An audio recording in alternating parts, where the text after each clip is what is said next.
అదే సమయంలో గొడ్డలి పార్టీ రాత్రింబగళ్ళు కుట్రలు ఆలోచిస్తున్నారు.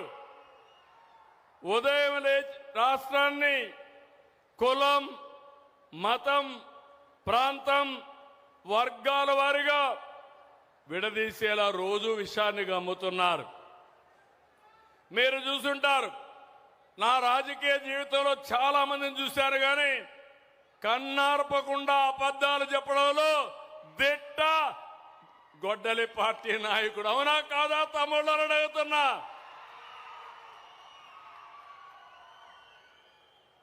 ఎక్కడికక్కడ నేరాలు ఘోరాలు చేసి దానికి రాజకీయ రంగు పులిసి లబ్ధి పొందాలని ఆలోచిస్తున్నారు.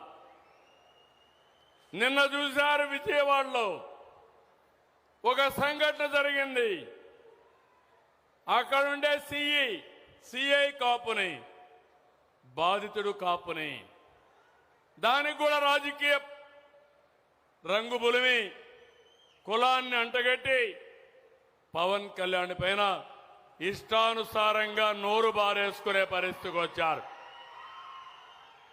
అదే నేను చెప్పాను, ఖబర్దార్ జాగ్రత్తగా ఉండండి. అనవసరంగా నోరు బారేసుకుంటే నోర్లు మూయించే శక్తి ఎన్డీఏకుందని చాలా స్పష్టంగా హెచ్చరించాను. అవునా కాదా?